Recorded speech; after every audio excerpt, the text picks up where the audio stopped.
L'arrivée de Donald Trump à la Maison-Blanche semblait augurer d'un réchauffement des relations entre Washington et Moscou qui sont au plus bas depuis la guerre froide. Durant sa campagne, le candidat républicain n'avait pas caché une certaine admiration pour Vladimir Poutine. Il a été un leader bien plus qu'Obama, déclarait alors le futur président américain. L'admiration semble réciproque. Moscou est alors accusé par les démocrates d'être à l'origine d'une cyberattaque destinée à favoriser la victoire de Trump aux dépens d'Hillary Clinton. Des milliers de mails de l'équipe de campagne de la candidate ont été piratés et publiés par le site Wikileaks. Selon un rapport des services de renseignement américains, il y a bien eu une influence du Kremlin sur l'élection. L'administration Trump est accusée de collusion avec la Russie. Le 14 février, le nouveau conseiller à la sécurité nationale est contraint de démissionner.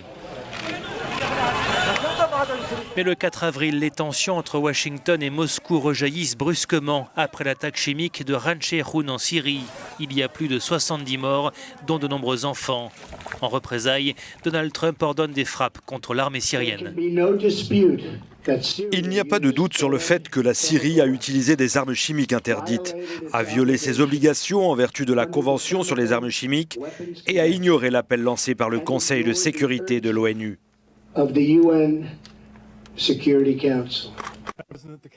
Les États-Unis, la France et le Royaume-Uni ont présenté plusieurs projets de résolution contre la Syrie. Mais Moscou met un veto systématique, bloquant ainsi une action des Nations Unies contre son allié syrien.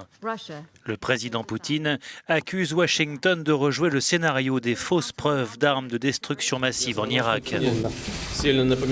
Cette frappe américaine en Syrie me fait penser aux représentants américains du Conseil de sécurité des Nations Unies, qui avaient montré, photos à l'appui, des armes chimiques présumées trouvées en Irak. La campagne militaire lancée dans la foulée a abouti à la destruction de l'Irak, à l'augmentation de la menace terroriste et à l'émergence de l'État islamique sur la scène internationale. Dans ce contexte de recrudescence des tensions, la poignée de main attendue entre Poutine et Trump n'est sans doute pas pour tout de suite.